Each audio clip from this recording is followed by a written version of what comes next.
नमस्कार to channel friends, मैं सबका अपने चैनल स्टॉक्स फॉर लाइफ पे बहुत स्वागत करता हूँ। Welcome to STFL family day film. बस आज है 29 दिसंबर। रही बात भारतीय शेयर बाजार की, चूंकि मिड कैप स्मॉल कैप में तेजी थी तो पोर्टफोलियो में उसका इम्पैक्ट दिखाई ज़रूर दिया होगा। बट इसे बीच में दोस्तों आज साल का लास्ट ट्रेडिंग डे था और 2023 दोस्तों हमारे लिए बहुत ही काइंड बीता। मैं ईश्वर से प्रार्थना करूंगा कि 2024 में भी अगर बाज़ार ऐसा ही काइंड रहा तो ऑफकोर्स हम लोग यहाँ से बहुत ही अच्छी ऊंचाई को छू सकते हैं। बट इसी बीच में दो कंपनी में दोस्तों बहुत ही अच्छा ब्रेकआउट जो सीन है ना, वो क्रिएट होता हुआ देखने को मिल रहा है। और मेरा ऐसा मानना है कि जल्दी निकलना भारी पड़ सकती है एसटीएफएल कम्युनिटी में। गैस मैंने इन दोनों स्टॉक को बहुत ही निचले लेवल से बहुत बार कवरेज दी है, जो अभी के टाइम ना ब्रेकआउट के टॉप कंटेंडर है। और दोनों गैस कंपनी एक साल हाई पे है और दूसरा लाइफ टाइम हाई को ब्रीच कर चुकी है। तो चलिए गैस फटाफट डिस्कस करते हैं, बिकॉज दोनों में कुछ ना कुछ खबर है। चैनल फर्स्ट टाइम होंगे सब्सक्राइब कर सकते हैं इस तरह क्वालिटी कंटेंट को सबसे पहले एक्सेस करने के लिए। Now without telling any for time, let's begin. वैसे ये वीडियो की बात की जाए, मैंने आज से 21 अप्रैल की बात की जाए 8 महीना पहले बताया था और समझाया था कि आईटीसी जो एक समय बहुत ही अंडर वैल्यूड स्टॉक था, मैंने जब उसको पिक किया था उस समय बाजार काफ़ी स्केप्टिक था। लेकिन दोस्तों जैसे ही उसमें लाइफ टाइम हाई की चढ़ाई हमें देखने को मिली, एक कंपनी जो डिजर्विंग तो थी बट चूँकि बहुत रैली हो चुकी थी, उसमें ऐसा कोई बड़ी रैली विटनेस होते हुए दिखाई नहीं दे रही थी। बट दोस्तों मैंने आपको उस समय भी बताया था कि आईटीसी को छोड़ो, अब इस शेयर को दबोचो। टारगेट की बात की जाए 1200 डंडा मनाए। उस समय बहुत लोगों ने कमेंट किया कि सर क्या रियलिस्टिक टारगेट है। मैंने कहा उस समय बताया था कि मेरा इस फाइनेंशियल ईयर में जो टारगेट है यही रहेगा। और दोस्तों कंपनी ने ना उस लेवल के बाद बहुत ही अच्छी चढ़ाई की है। टारगेट्स की बात की जाए तो जी हाँ दोस्तों, 8 महीने पहले का जो हमने टारगेट सेट किया था उस समय भाव की बात की जाए 700।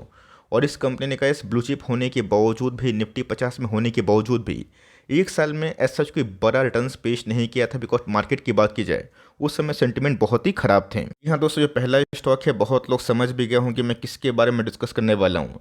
नाम आपके स्क्रीन के सामने है, टाटा कंज्यूमर। जब दोस्तों मुझे वीबीएल और आईटीसी में ज़्यादा पोटेंशियल दिखाई पड़ा, मैंने कहा सारे एफएमसीजी छोड़ के इन दोनों कंपनी पे रेगुलर कवरेज थी। बट उसके बाद दोस्तों जब मेरा फोकस इस कंपनी पे हुआ जहाँ पर टेक्निकल ब्रेकआउट शुरू हुआ था और स्मार्ट मनी गैस कैसे काम करते इसको आप सीखिए। मार्जिन ऑफ सेफ्टी की बात की जाए उस फॉर्मूला पे गैस जिन्होंने काम किया ना, उनके अच्छे खासे पैसे बनते हुए देखने को मिल रहे। और जो गैस टारगेट हमने इस साल के मतलब जो फाइनेंशियल ईयर के एंड में सोचा है वो हमें हमें शायद देखने को मिल सकता है। और शायद टारगेट से ऊपर भी कंपनी भाग सकती है। एक ही बात की जाए ऐसी कि बहुत लोग शायद सरप्राइज हो जाए, 19 अप्रैल से कैसे अगर आप देखें अभी तक कंपनी अपने बॉटम से 55% के आसपास भाग चुकी है। तो बहुत ही लकली दोस्तों बॉटम के करीब हम लोगों ने इस कंपनी को फिर से एवरेजिंग करी, फिर से ग्रैब किया।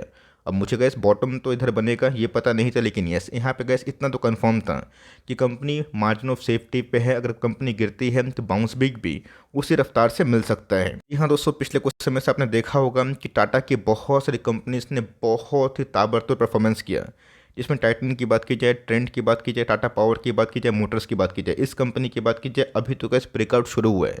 और मेरा ऐसा मानना है गोइंग फॉरवर्ड हम लोग इस कंपनी में और भी तेज़ी को विटनेस कर सकते हैं। इससे पहले खबर की बात की जाए, आई होप दोस्तों आपको ये खबर शायद मिल चुकी होगी कि कैसे टाटा कॉफ़ी की बात की जाए उन्होंने अपनी पेरेंट कंपनी टाटा कंज्यूमर की बात की जाए उनके संग जो मर्जर है उसकी अनाउंसमेंट घोषणा कर दी है। मतलब अब तो टाटा कॉफ़ी की बात की जाए मर्ज होने के बाद एक अलग एंटिटी नहीं बल्कि टाटा कंज्यूमर में ही कंसिडर की जाएगी। और ये गैस इफेक्टिव कब होगा? जनवरी 1 से। मतलब कंपनी की बात की जाए इनके रेवेन्यू में हमें एक जोरदार तेजी का माहौल भी दिखाई दे सकता है। बहुत लोग जब इस कंपनी को मैं कवर करता था तो पूछते थे कि सर कंपनी के आरओसी आरओई लो है। मैंने बताया था कि एक समय कंपनी टाटा ग्लोबल बेवरेजेस थी, अभी के टाइम में कंज्यूमर प्रोडक्ट्स मतलब मल्टीपल टाइम्स इनके प्रोडक्ट पोर्टफोलियो बढ़े हैं।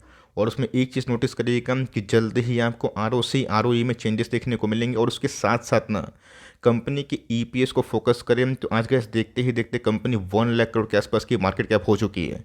एक समय कंपनी 2 साल बिल्कुल चली नहीं थी, लेकिन yes by the God grace दोस्तों कॉन्स्टिट्यूशन के बाद ना जब सही टाइम में पिक करने की आवश्यकता थी तो हम लोगों ने ग्रैब किया। और अभी तक दोस्तों हमें अच्छा रिवॉर्ड मिला है। एक साल की बात की जाए 685 लो है।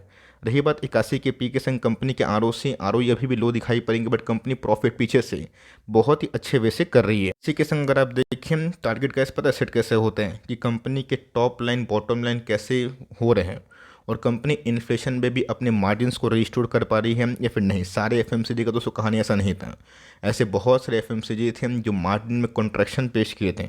बट इस कंपनी के दोस्तों मार्जिन्स की बात की जाए एज सच कोई बहुत डिक्लाइन नहीं हुए थे। और कंपनी की प्रॉफिटेबिलिटी की बात की जाए उसमें 30% के आसपास ग्रोथ, मतलब गैस उस लेवल से जहाँ से हमने कवर किया था उसमें कम से कम 50% के आसपास ग्रोथ की संभावना थी as compared to their financial. तो इसलिए गैस कभी कभी शेयर बाजार में क्या होता है ना, अच्छी कंपनी को परेशान करती है बट लॉन्ग टर्म में गैस अगर आप टिके हुए रहते हैं ना, आपके अच्छे पैसे बनते हैं। इसी के साथ अगर आप देखें तो कंपनी के प्रमोटर होल्डिंग की बात की जाए 34% के आसपास है, एफ की होल्डिंग 25% के आसपास है, डी की होल्डिंग पिछले कुछ समय से बढ़ी है।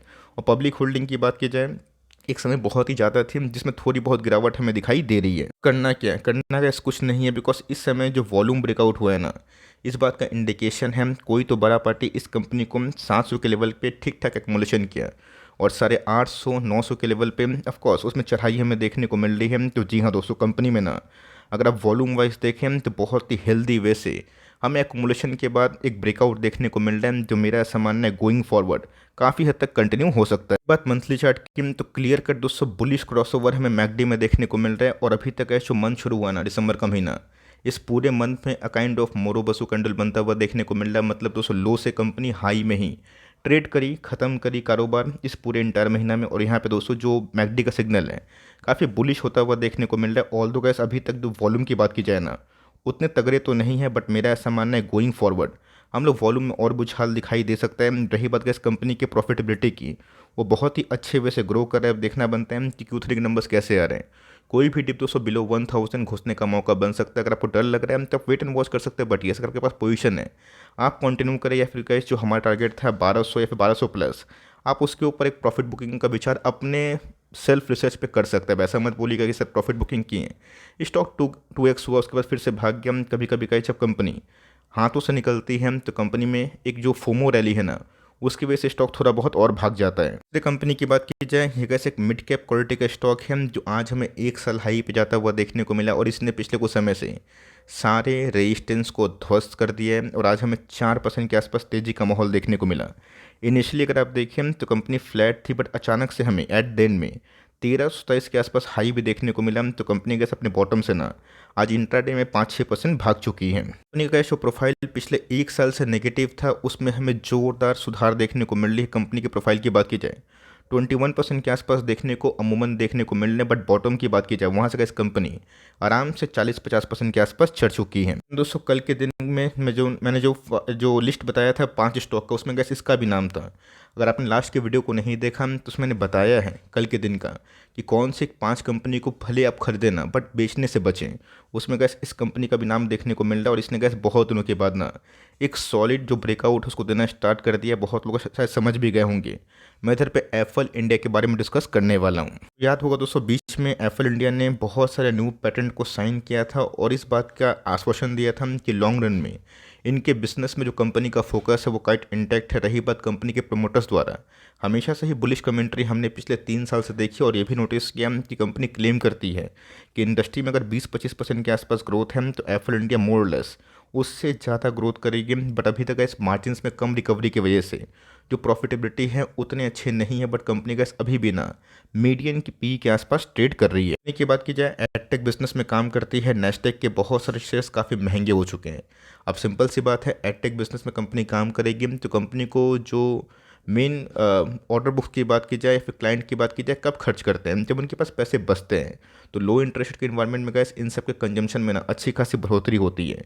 कंपनी 18,000 करोड़ के आसपास की मार्केट कैप है। आज ही हमें 1 साल हाई देखने को मिला। 70 के आसपास पी पे ट्रेड कर रही है। कंपनी की आरओसी आरओई काफ़ी इनलाइन है। मैं सोचिएगा कि कंपनी 70 के पास है तो कंपनी बहुत ही रिच वैल्यूएशन पे आ चुकी है। कंपनी को अगर आप मीडियन पे निकालें ना, ये कंपनी का दोस्तों मीडियन पी इट्स सेल्फ 67 के आसपास से, मतलब कैसे जब से कंपनी लिस्ट हुई है बाजार में तब से ही हाई प्रीमियम ही ट्रेड हो रही है। रीजन साफ बिकॉज कंपनी के अंदर जो ग्रोथ है ना वो पूरी विजिबल दिखाई देता है। कौन से ग्रोथ के बारे में डिस्कस करना पसंद करता हूँ, कंपनी के टॉप लाइन की अगर आप ठीक से देखें कंपनी का बहुत ही अच्छे वे से ग्रो हो रही है।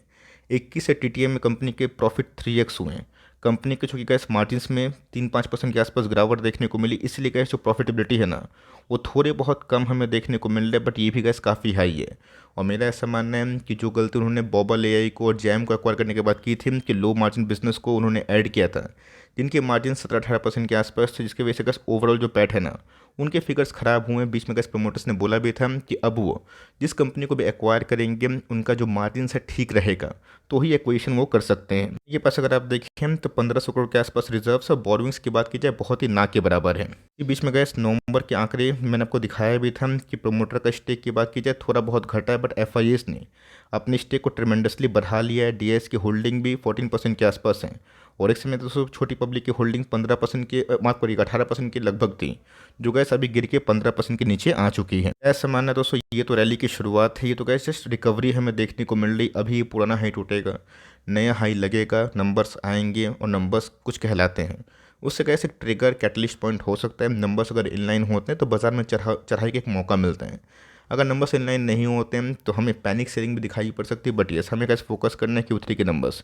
कंपनी में कैसे अगर आपने अभी तक एंट्री कर ली है तो होल्ड करें, अब चाहते हैं एंट्री करना तो Q3 के नंबर्स के बाद प्योर जजमेंट आप ले सकते हैं। स्टॉक की बात की जाए बहुत दिनों के बाद दोस्तों अच्छा खासा वॉल्यूम ब्रेकआउट हमें सब जगह दिखाई दे रहा है। बात दोस्तों मंथली चार्ट की, तो जैसा गैस टाटा कंज्यूमर में आपने देखा ना कि कैसे बुलिश क्रॉसओवर मैकडी में देखने को मिला और स्टॉक कैसे भागा, तो उसी हिसाब से कैसे अगर आने वाले दिनों में इसमें बुलिश क्रॉसओवर होता है और ये 1 मंथ के टाइमली चार्ट फ्रेम की बात की जाए इसको तोड़ के आगे निकलता है तो कंपनी अच्छा खासा रिवॉर्ड दे सकती है।